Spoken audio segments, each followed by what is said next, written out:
Bonjour à tous. Aujourd'hui, nous allons mettre à jour le firmware de la carte duplex de BICJTA. Vous voyez ici dans sa version 1.4.17. Nous allons la passer en 1.5.1b. Pour ce faire, bien sûr, il va falloir saisir quelques lignes de commande en mode SSH. Donc, on vient sur Configuration, Expert, et puis on vient sélectionner SSH Access. On vient saisir ici le login qui est par défaut Pistar et le mot de passe qui est Raspberry. Voilà. Donc là-dessous, toutes les commandes sont déjà, on va dire, saisies dans un petit bloc-notes. C'est un Notepad++. On va juste faire un copier-coller qui va nous éviter de rentrer à la main tous ces caractères avec les risques d'erreur qu'il peut y avoir.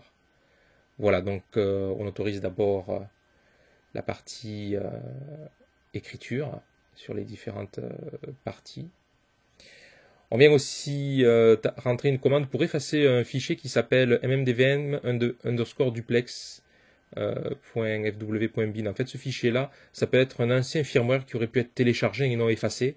Alors, pour éviter d'installer un ancien firmware qui pourrait déjà être dessus, on tape directement cette commande, elle ne mange pas de pain.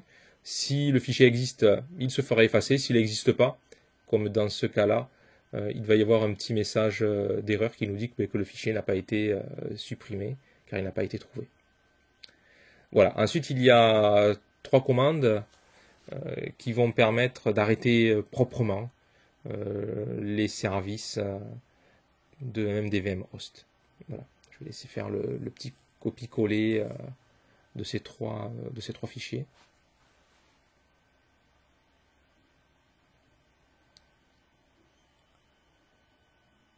Voilà, donc comme vous le voyez, le copier-coller fonctionne très très bien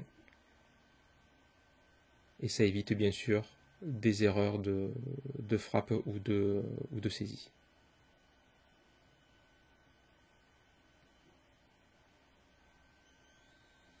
En plus, ça va assez vite quand même.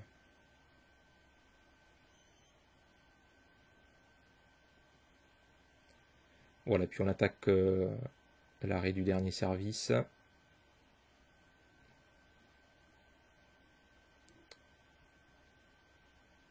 Voilà, on colle et c'est terminé.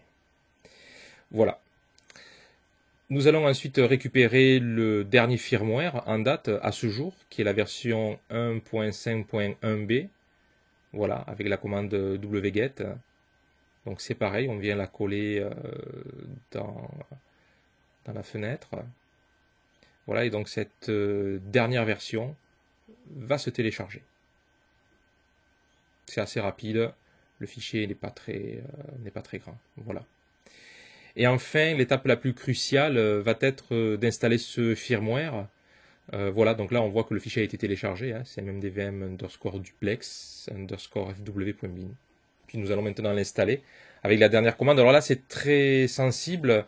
Moi je vous invite à faire ce flash via votre câble RJ45. Évitez le Wi-Fi, même si ça peut fonctionner. Vous risqueriez d'avoir un incident lors du flashage. Voilà, donc là on voit que on va lancer cette commande-là. Bien sûr, le flash doit arriver à 100%. Alors ne vous inquiétez pas, si jamais le flash échoue, vous devez recommencer. Mais la totalité du téléchargement. Ça veut dire que peut-être que le fichier que vous avez téléchargé est corrompu. Donc vous revenez sur l'étape précédente, vous effacez le fichier qui a été téléchargé, vous retéléchargez le fichier et vous refaites le flash. Un flash qui est corrompu peut bien sûr être refait. On ne va pas forcément détruire la carte duplex de BICJTA. Voilà, là on voit qu'on est arrivé à 100%. Le flash s'est très très bien passé. Et puis on va aller vérifier après ce redémarrage de la carte que l'on a bien la version 1.5.1b et que la version est bien à jour. De ce fait, on vient cliquer sur console.